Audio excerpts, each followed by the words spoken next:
Hi there. I want to talk to you about something that happened to me in the early 80s at Loyola Marymount University. I went there with financial aid and having good grades and stuff, and while I was there, I was molested by a Jesuit priest.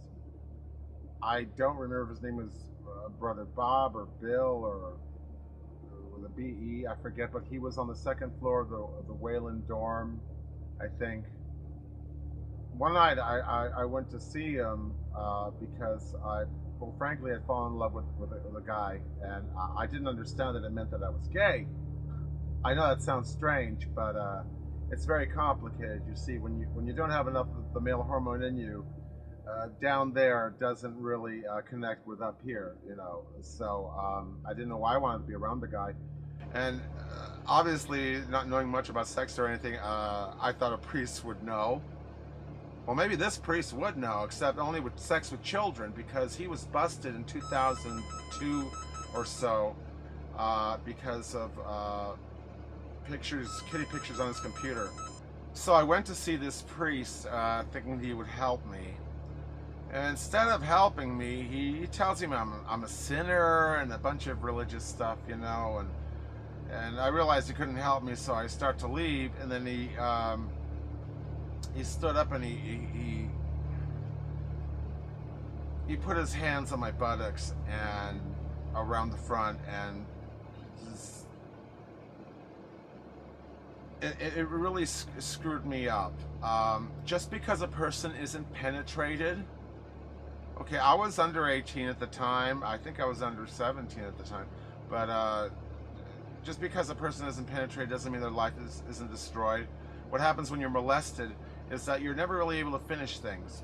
And just because I'm not crying and screaming and wailing right now doesn't mean I haven't a lot. And I guess, you know, bullies picked on me a lot when I was a kid, and so maybe that's why this priest was able to take advantage of me. Of course, I was afraid to say anything to anyone. It was 1981 or 2, and they had no gay student union until the 90s, and this priest, this Brother Bob, or what, he had kind of curly hair and glasses, and he was kind of heavy set and tall. When they busted him, he seemed to have lost some weight. And they said there were a bunch of, you know, underage pictures on his computer. I don't know what they were, girls or guys or what. This priest from Loyola Marymount University in Westchester, California, raped me. Okay, and I'm still destroyed, and I'm still angry, and I'm still a mess. And they said that there was some kind of cutoff that you couldn't sue, you know, or something. That's wrong. Okay, I want to be able to sue. I would settle out of court, but you know, they keep avoiding me and stuff, and they've hidden his name on the internet. So I'm just going to keep making these videos. This is the first of many where I can talk about Loyola and how things were different back then if you were gay, and you could get raped by a priest from that school. I know it was before the Olympics, but you know, it just really. If you look at SNAP, which is the Society for Survivors Network of Those Abused by Priests, I joined them, and it hasn't been that much help for me because I haven't found an attorney yet, and there are people who think that, you know, just because I do gay comedy and stuff that I'm right with this. I'm not. I mean, imagine becoming gay and then having breeders call you a child molester just because you're gay.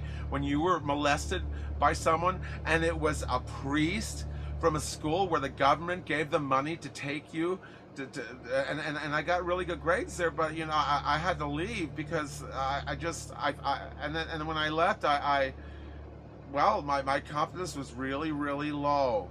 And so I did things with my life that only someone with a really low confidence would find themselves in those situations. I won't go into it until another time, but I just want you to know that I was raped by that Brother Bob or Bill or whatever from Loyola Marymount University in the early 80s. And Loyola Marymount University, you ought to be ashamed of yourself. And I'm going to contact other survivors and see if I can't build a network of people just to survive Loyola, because I'm still destroyed. And if I have to make videos like this every day of my life for what's left of it. I will do that.